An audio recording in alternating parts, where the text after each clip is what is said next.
Fala galera, beleza? Aqui é o Coach Japa para mais um vídeo com vocês. Hoje o assunto é ego. Assista o meu novo vídeo. Valeu? Um abraço para vocês.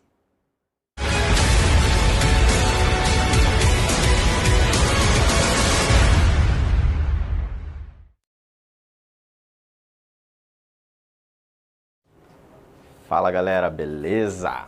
Hoje estamos aqui para falar sobre um assunto bem legal. A palavrinha é ego. É aquilo que às vezes você tem demais, né, e pode te prejudicar. Então hoje eu vou contar para vocês a história, né, do dia em que eu entrei para a lista de corte, né, no trabalho. Então esse foi um dos piores dias da minha vida, das piores fases da minha vida, assim, né, aquele ano que muita coisa não deu como eu queria, né, não aconteceu como eu queria. Então eu vou contar essa historinha para vocês. Eu fui tenente do Exército, né, como alguns já sabem, alguns não sabiam. Trabalhei 8 anos como tenente temporário no Colégio Militar de Curitiba. E lá, constantemente, né, eu era um cara que me destacava. Então, eu gostava de trabalhar muito, eu gostava de realmente me destacar. Eu acho que isso é uma característica do pessoal da educação física e dos atletas, né, de gostar de estar sempre entre os melhores ou sendo os melhores. E era interessante isso, porque nessa minha trajetória como tenente, entrei como aspirante, segundo tenente, primeiro tenente, fui crescendo, né, nos meus postos ali, e eu sempre ouvia muito aquela coisa assim, nossa, como você é bom, como você é um cara que se destaca, como você se esforça no trabalho, você é um dos melhores tenentes que eu já tive. Isso eu ouvia muito dos chefes, né? Tinha o tenente Fabrício que trabalhava comigo, ele entrou um ano antes como oficial, e a gente escutava muito isso, assim, de o pessoal sempre elogiar a maneira como a gente se esforçava no trabalho, como a gente se dedicava, como a gente tentava dar o melhor resultado, né, naquela missão que nos era passada. E isso aconteceu por muito tempo e por muitos anos, né? Fiquei 8 anos lá, então a gente ouvia muito isso. E o engraçado, assim, nessa situação é que você começa a acreditar, né? Quando as pessoas começam a dizer que você é bom, que você é o melhor, que você é um dos melhores que ela já conheceu.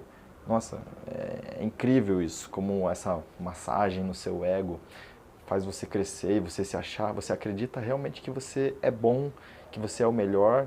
E isso, de certa maneira, hoje, né, eu consigo entender que foi, né, assim, a maneira como eu comecei a entender foi ruim, porque eu me achava tão bom que eu me sentia no direito de criticar as outras pessoas, de falar mal das outras pessoas, de dizer que o trabalho delas não era bom o suficiente para elas estarem naquele posto, naquela mesma posição que eu estava, e que elas não mereciam, né, sei lá, os benefícios que conseguiam e que não deveriam estar ali. Então, assim, eu era bem pesado, eu agia bem pesado nas críticas, né, e principalmente na maneira de pensar, porque eu tentava basear as pessoas pelo que eu acreditava que eu era. Então, como todos diziam que eu era bom, que eu era o melhor naquilo, eu acabava acreditando, né? Mas foi interessante que assim como a cada 2 ou 3 anos mudava o comandante, isso aconteceu novamente. E entrou um comandante que começou a mudar muita coisa e ele era muito rígido, muito pesado também nas cobranças dele, né? Mas eu nunca tive problema, nem eu, nem o pessoal, nem o Tenente Fabrício trabalhou comigo, o pessoal que realmente se esforçava, continuou se esforçando e se destacando. E a gente continuou ouvindo que éramos os melhores daquele colégio, né? Mas nesse período em que entrou esse novo comandante, algumas mudanças, né, vieram de cima para baixo, algumas determinações aconteceram. E uma delas é que para o próximo ano seriam reduzidos o número de tenentes temporários. Então, assim, seriam diminuídos aproximadamente 19 postos, 19 vagas. Então pense, num ambiente que tinha aproximadamente 40 tenentes, 30 e poucos, diminuir 19, imagine o caos que isso causou. Então muitas pessoas começaram eu imagino aquela cena do ratinho tentando subir, né, na água e puxando o outro. Então era um puxando a perna do outro para tentar se salvar, enxergando eu. Mas graças a Deus a nossa seção, a de educação física, ela era longe, desse setor onde ficava a maioria dos outros tenentes. Então a gente não se misturava nesse ambiente de que um começou a agir às vezes, sei lá, de uma maneira que não era muito legal com os outros, muito ética, muito, né, pensando nesse aspecto.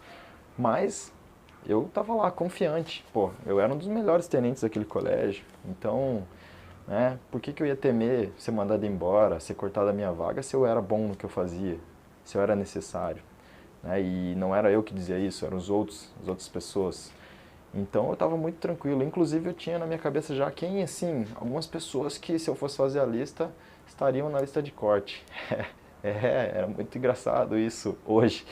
Mas eu tinha até essa arrogância de já pensar quem que seriam as pessoas a serem cortadas. Porque não rendiam, não produziam, né?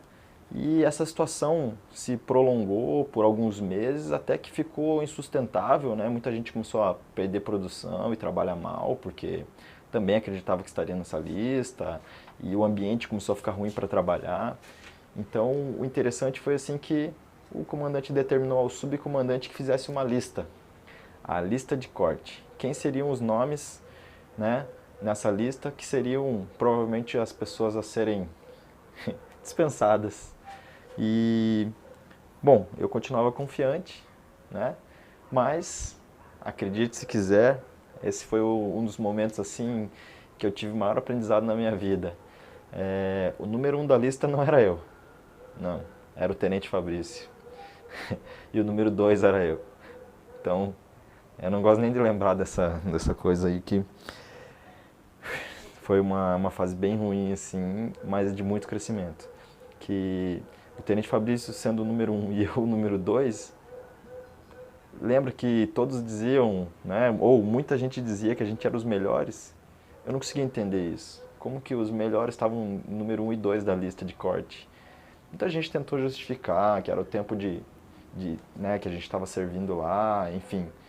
Mas aquilo foi um baque. Aquilo foi assim um dos maiores tombos que eu já tomei na minha vida, porque eu realmente acreditava que era o melhor, que eu era bom e que eu nunca estaria naquela lista. E muito menos o Tenente Fabrício, ele também era muito bom. E de repente o mundo caiu, a casa caiu, tudo desmoronou. E aquela foi uma das lições assim maiores que eu tive com relação ao ego. Eu estava lá nas nuvens e de repente quando eu caí muito forte. Eu sofri nessa época, demorei bastante para me reerguer, assim, levantar a moral, porque aí tudo ficou ruim, né? Eu não conseguia entender que mesmo fazendo tudo o que eu fazia, eu estava naquela lista. Então eu perdi bastante produção, eu comecei a trabalhar por trabalhar, foi um momento difícil, e aí eu botei na minha cabeça que eu ia sair do colégio. Então esse foi uma das coisas boas que aconteceram. Foi quando a gente resolveu abrir o estúdio, né, que hoje a Renata toma conta, a gente abriu para ela. Então era um estúdio de pilates, massagem e treino funcional. E graças àquele momento, né, conturbado em que eu estava, sei lá, em poucos meses ia perder o emprego e que tinha um bom salário, eu acordei para a vida e comecei a me mexer. Eu tinha esquecido que eu era temporário. Então eu comecei a me mexer e abrimos o estúdio ali em 3 meses, estava pronto, funcionando, né? E eu decidi que eu iria conseguir alguma coisa fora. Então eu comecei a estudar de novo, fiz cursinho e eu lembro que eu prestei concurso para soldado da PM, que era o que tinha na época ali. E eu nunca, tipo assim, liguei para essa situação de agora você é tenente, você vai ser soldado. Não, todos eram trabalhadores, todos mereciam respeito. Então eu não via por que não fazer. E fiz a prova, né? Novamente, mandei muito bem, acertei, nossa, fui muito bem na prova, assim. E novamente meu ego foi lá nas alturas. E eu, por alguns momentos, eu comecei a desdenhar da onde eu tinha conseguido muita coisa na minha vida, né? Eu tinha aprendido muita coisa no colégio.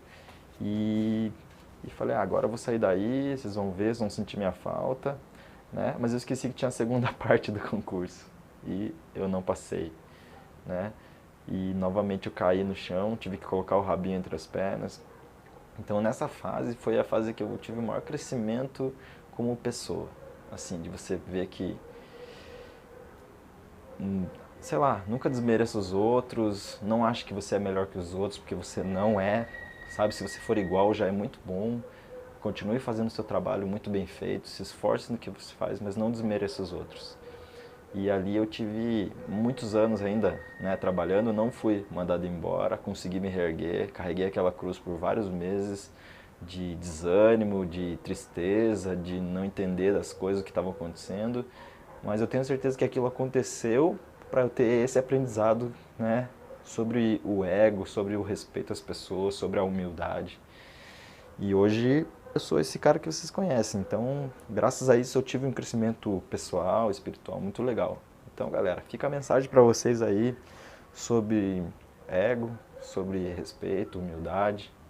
Todo mundo é igual, todo mundo, né, merece respeito e, bom, continua trabalhando forte. No final as coisas sempre dão certo. Se não der certo é porque não é o final ainda, não é assim que fala. Se você gostou desse vídeo, curte, se inscreve aí no meu canal, né? Você vai receber agora nesse projeto novo vários vídeos aí falando sobre minha história de crescimento pessoal e compartilha com as pessoas que estão precisando de algumas palavras aí de motivação, né? E deixe seu comentário se você gostou, se você não gostou, o que você acha dessa vida, se você participou, se você lembra dessa época. Valeu, galera. Um abraço para todo mundo e tudo de bom para vocês.